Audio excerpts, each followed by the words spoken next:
Hey, Bigger Pockets, it's Matt. So today we're going to talk about investing in multifamily out of state. And a lot of people want to invest in multifamily, and there's also this perhaps grass is greener on the other side type of mentality that happens on, I want to invest in multifamily in, I don't know, Texas or in Atlanta, even if you live across the country or something like that. And there's a certain truth to that, although there's also truth to the whole acres of diamonds philosophy, meaning there's acres of diamonds buried in your own backyard. I suggest that there are probably reasonable multifamily deals within driving distance somewhere around where you guys live. But if you're seasoned investors and you know how to run a multifamily project and you want to expand your umbrella and look at multifamily deals out of state, I'm going to give you guys some key tips. You have to do these things if you're looking at multifamilies out of state. We do own multifamily out of state, several hours away from our office.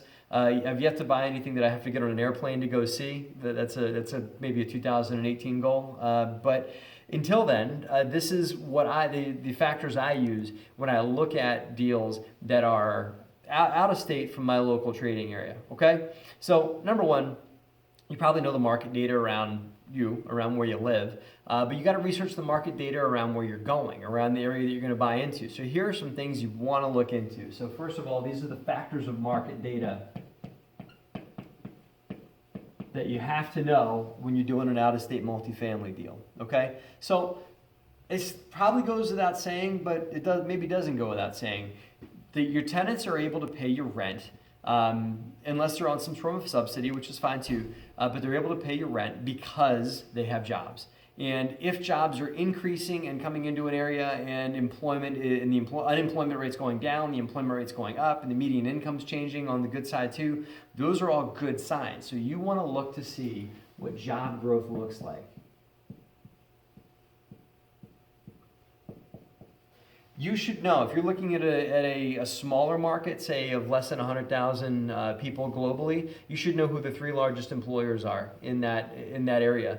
If it's a larger city, like I mentioned, Atlanta or something like that, know who, say, the top 15 employers are in a marketplace. You don't have to go and do like a deep dive acid test on their financials or anything like that, but you should check to see if the industry that those folks are in are stable. You tend to find that there'll be several industries in a big city like that. So is it an industry that's stable and growing? A lot of people talk Texas because the oil industry's been booming lately. So is whatever the industries are they stable? And are they industries that are going to continue to grow and that are going to continue to add more and more jobs? Because as they do, more and more people will be moving to the area, more people will be looking to move into your apartment complex that you're buying, and more people will be able to afford the rent. If it's going the wrong direction, then less and less people are going to be able to afford your rent. Less and less people are going to be able to live in your apartment complex. So check the job growth in the area that you're in.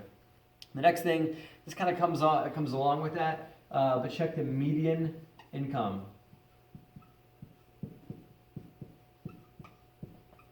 And you guys are probably going to ask me, hey Matt, where do I find this data?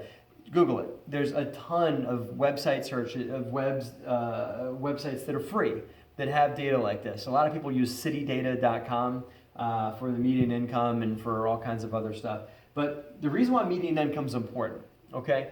You want to look to see and if you can find some websites that'll zoom down into the median income in a local neighborhood around the apartment complex, it's even better. Those websites exist too, but start with the median income for the greater market that you're looking at.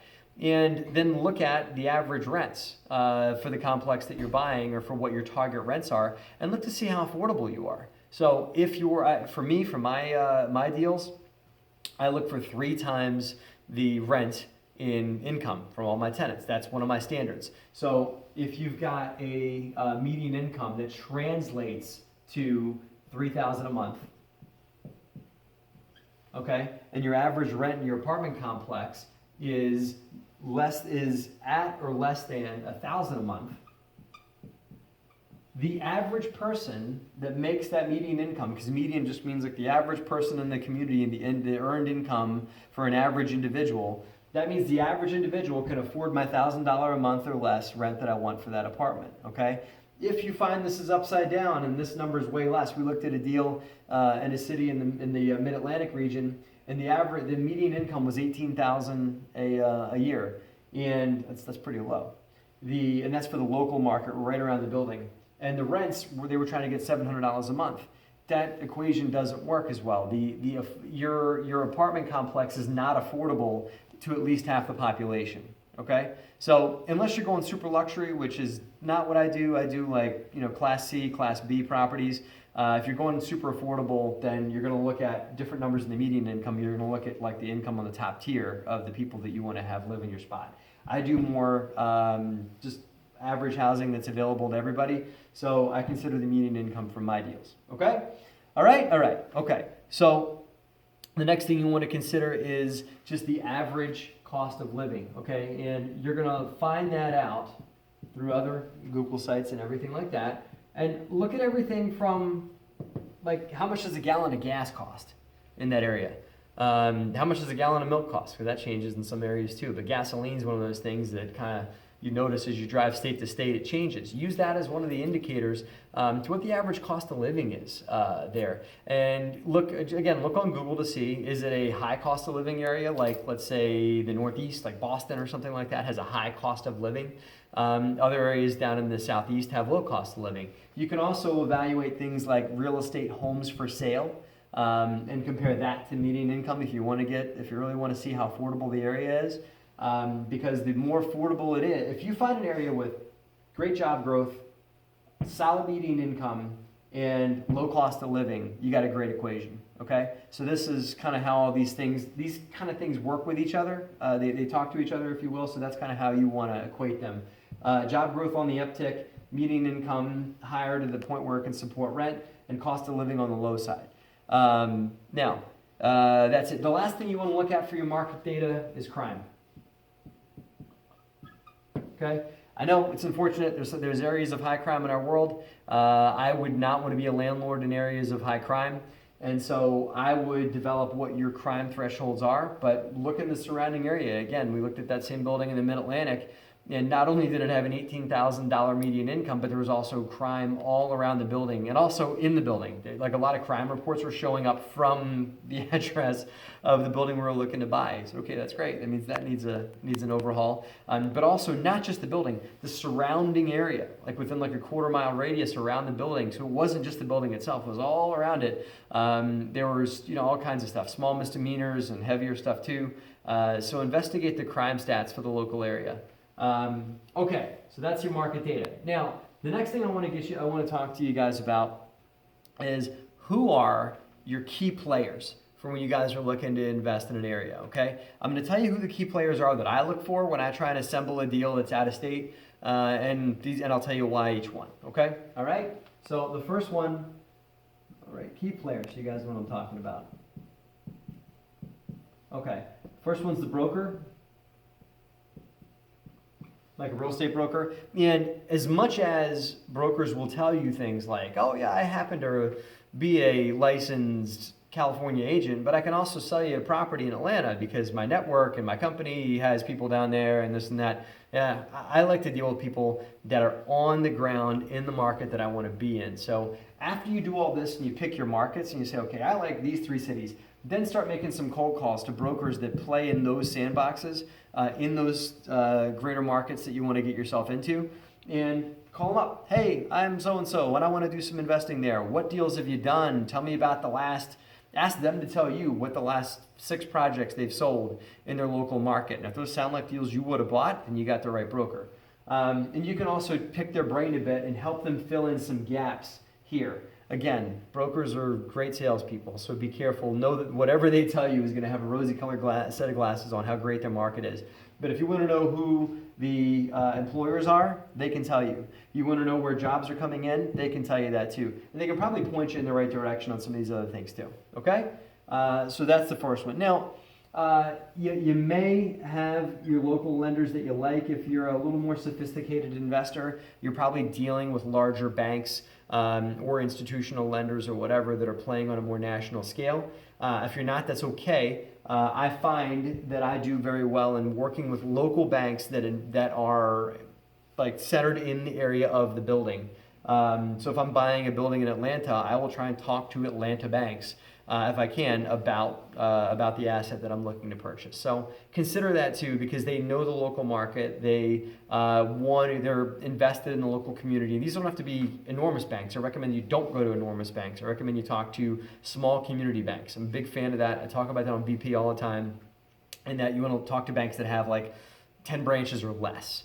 Okay, those are folks that you're going to talk to the decision maker when you call that bank. It's not going to go to some committee or go to some underwriter that's out of state or something like that.